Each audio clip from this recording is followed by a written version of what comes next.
भगवान श्री कृष्ण की 16,108 पत्नियों का सच।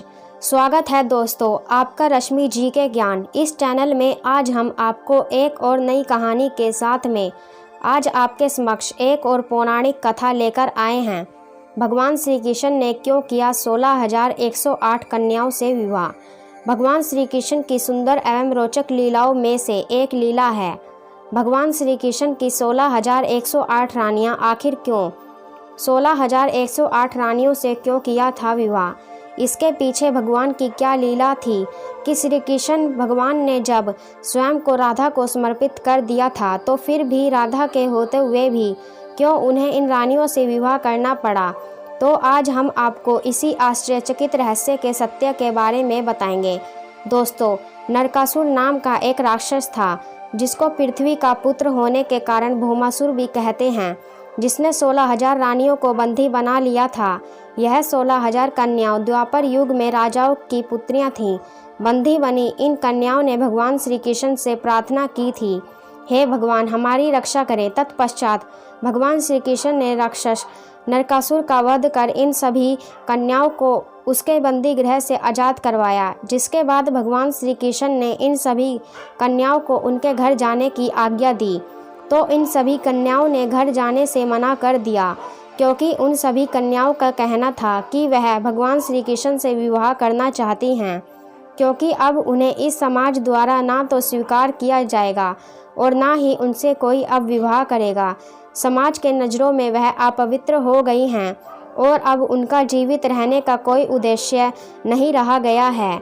वह अब अपने प्राण त्याग देंगी, इसी में उनकी भलाई है। तत्पश्चात भगवान श्री कृष्ण ने उन सभी कन्याओं को जीवन देने और उन्हें समाज में सम्मान पूर्वक रहने के लिए सभी कन्याओं से विधि पूर्वक विवाह कर लिया और उसी क्षण 16,000 महलों का निर्माण कर अपने आप को 16,000 रूपों में प्रकट किया था और सभी रानियों के साथ प्रेम और सम्मान पूर्वक महल में रहने लगे।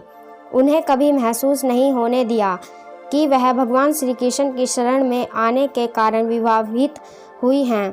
यह थी भगवान श्री कृष्ण की दयालुता, इसीलिए उन्हें भक्त वत्सल भी कहा जाता है। बाकी बची 108 रानियों का सच।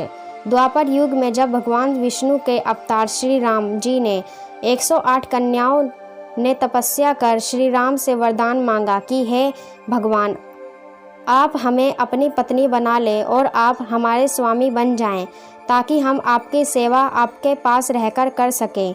तत्पश्चात भगवान श्री राम ने इन सभी 108 कन्याओं से मना करते हुए कहा कि हे देवियों, इस जन्म में तो यह नामुमकिन है, क्योंकि मैं इस जन्म में सिर्फ सिया का हो चुका हूँ, परंतु अगले जन्म में मैं जरूर तुम सभी से विवाह कर सकता हूँ।